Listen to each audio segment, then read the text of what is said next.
Yes. But what specifically? Drugs like antibiotics, penicillin, erythromycin, again, something else you probably all had experience with, and you think, well, that's not biomedical engineering. That's science. That's somebody discovering a molecule that kills microorganisms. And that's true. It is science. But in order for that to go from being a science that works in a laboratory or in one hospital to being penicillin, which could be used all over the world, you've got to be able to make it in tremendously large quantities. And that's the work of biomedical engineers, making penicillin in the kinds of quantities that you need so that a dose could be available for everyone in the world if they got infected, and to make it not just in abundance, but make it cheaply enough that everyone could afford it, right?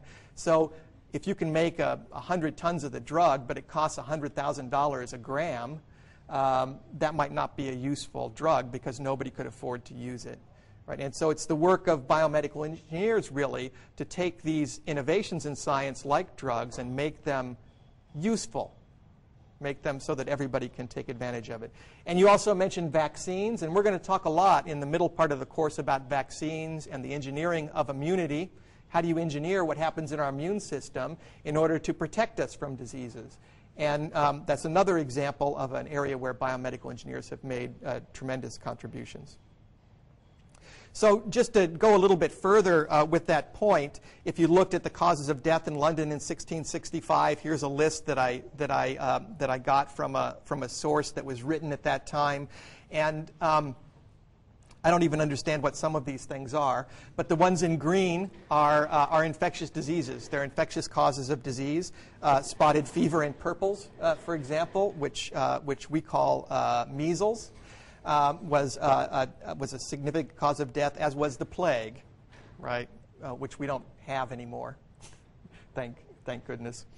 But people died typically of either infectious diseases, or they died during childbirth, or they might have died at old age, which would have been 50 or so at that time.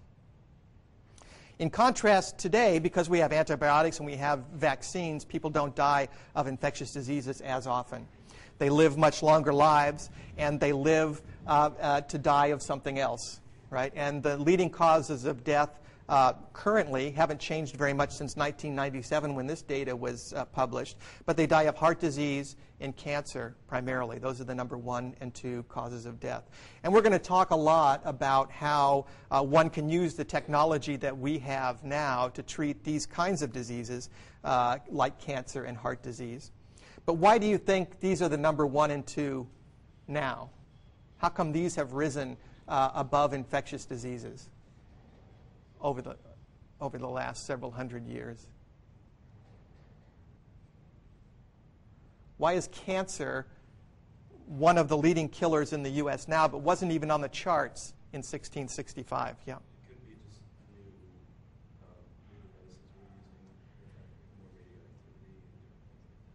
So it could be that what's your name? So Justin said it could be new things that are around, and you're exposed to stuff we weren't exposed to before. And that's true. Our environment has changed. The world has become industrialized, right? We're exposed to things that might cause cancer where we weren't exposed to them before.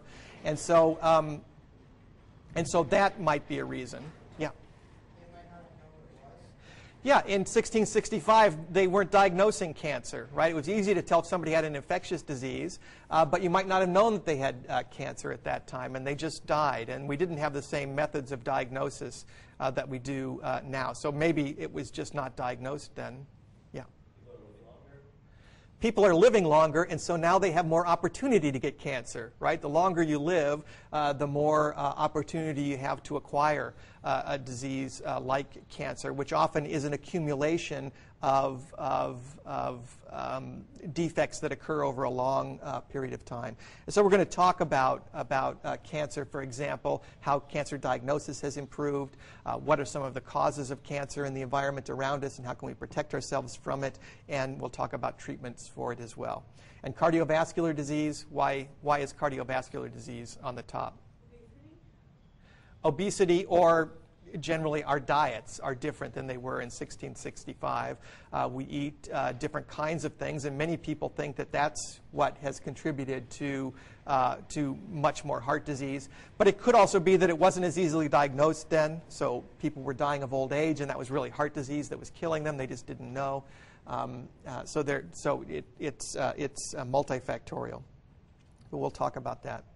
And I just wanted to show you this last graph, or this last set of statistics, to go from causes of death in the U.S. to causes of death in the world, to illustrate that what happens in the world around us in the U.S. isn't necessarily the same as what happens in other places around the world. In other places, infectious disease is a much bigger part of their life, and a much greater risk of death from infectious diseases and parasitic diseases if you live in places other than the U.S. or Western Europe, for example.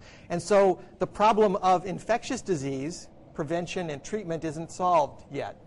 You know this, right? And so there's plenty of room to still innovate in that way, to develop new methods that could protect against diseases like AIDS or diseases like malaria that we don't have problems with here, but they do in many parts of the world. And so we'll talk about that. I mentioned the book for the course. And the book is a book that I've written. It's not published yet, and so I'm going to put chapters from the book that are in fairly final form, and I think you'll find them easy to read, but you don't have to buy it. It's going to be posted on the internet, and I'll post chapters sort of in advance of the readings. And if you looked on the class's server, you saw Chapter 1, and Chapter 1 describes some of the sort of organization of biomedical engineering into subdisciplines, which I've listed here. And so we're going to talk about thinking about the body as a system that can be understood the same way a motor could be understood or a computer that could be understood.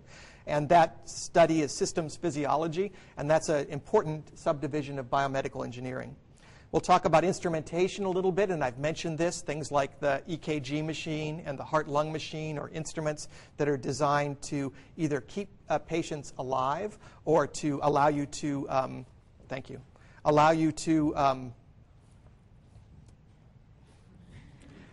wasn't what I thought, or allow you to monitor their function over time. We'll talk about imaging, which I mentioned, biomechanics, or the study of humans as mechanical objects. We'll talk about a field which is growing now called biomolecular engineering, and that is the design of biomaterials, or new materials that can be implanted in the body. It's new ways of drug delivery. It's this whole field of tissue engineering that I mentioned earlier.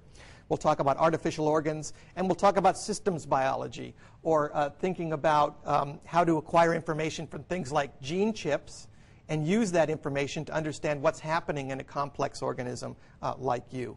Now, I've highlighted 3 of these in blue here: imaging, mechanics, and biomolecular engineering, because if you go on to study biomedical engineering here at Yale anyway, these are the things that you might pick to emphasize on. These are the things that we do best and where we have advanced coursework available in these 3 categories. And so I'm going to emphasize these 3, but we'll talk about all of these subjects as we go through the course.